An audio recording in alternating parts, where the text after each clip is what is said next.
5 ওয়াক্ত নামাজ ঠিকমতো আদায় করে, আমি তাকে 50 ওয়াক্ত নামাজের সওয়াব দিই। সুবহানাল্লাহ। তাহলে আমরা যারা 5 ওয়াক্ত আদায় করতে পারতেছি, আমাদের 50 ওয়াক্ত নামাজের সওয়াব হইতেছে। কত ওয়াক্ত নামাজের সওয়াব হইতেছে? 50 ওয়াক্ত। আর আমরা যারা করতে পারতেছি না, দৈনিক 50 ওয়াক্ত নামাজ কাজার গুনাহ হইতেছে। দৈনিক কয় ওয়াক্ত নামাজ কাজা গুনাহ হইতেছে? 50 ওয়াক্ত। তুমি ভাইবো না 5 ওয়াক্ত। ওই আল্লাহ তাআলার পক্ষ থেকে 50 ওয়াক্ত প্রথম বরাদ্দ ছিল। আল্লাহ বলেন আমি তো মেহেরবান, আমি না মেহেরবানি করে 45 ওয়াক্ত কমায় 5 ওয়াক্ত দিলাম, কিন্তু আমি সবের বেলা তো কমতি করতে পারি না, সব দিতে তো কমাইতে পারি না। বান্দা আমার 5 ওয়াক্ত আমল করবে, আমি তাকে 50 ওয়াক্ত সব দিব। এই জন্য বাবা আপনারা আমার নামাজ পড়তেই হবে। আর নামাজ পড়ার জন্য শর্ত হলো ঈমানটা পরিপূর্ণ থাকতেই হবে। আর ঈমান পরিপূর্ণ কিভাবে? গুনাহ হয়ে গেলে মাপ চাওয়া, গুনার ভিতরে না চলা, গুনার ভিতরে না চলা, দাইমান গুনাহ মাঝে না থাকা। দাইমান গুনাহ কোন জিনিস?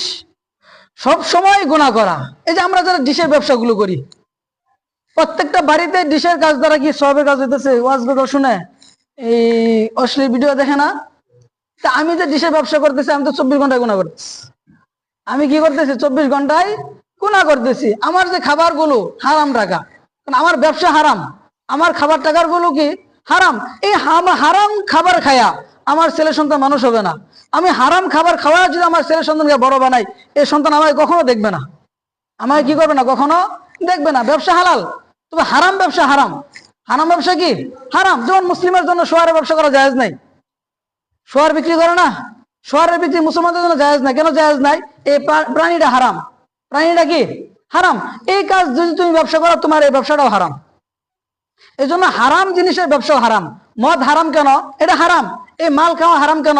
এই মদ জিনিসটা হারাম, এটার ব্যবসা হারাম, এটার মূল্যও হারাম। এটার মূল্যও কি? হারাম। সুদ হারাম, সুদের টাকাগুলো হারাম। সুদ হারাম কেন? আল্লাহ বলছেন সুদ হারাম, এটার সাথে যারা জড়িত এটাও হারাম, টাকাগুলো হারাম। এই জন্য বাবা হারাম জিনিস নিয়ে ব্যবসা করাটাও হারাম। হারাম জিনিস নিয়ে ব্যবসা করাটা কি? হারাম। হালাল জিনিস নিয়ে ব্যবসা করা হালাল, পাশাপাশি ব্যবসার মধ্যে বরকত। অন্য হাদিসে রাসূল ফরমান, কেউ যদি সৎভাবে ব্যবসা করে, সৎভাবে ব্যবসা করে। সৎভাবে ব্যবসা কোন জিনিস? আমার মালটা 2 নাম্বার, আমি 2 নাম্বার করে বিক্রি করলাম, এটা বললাম না 1 নাম্বার। আমার মাল 2 নাম্বার বাবা, এই টাকা মূল্য, তুমি নিলে নাও, না নিলে কিছু করার নাই। আমি যদি হারাম ভাবে হালাল ব্যবসা হালাল ভাবেই করি, রাসূল ফরমান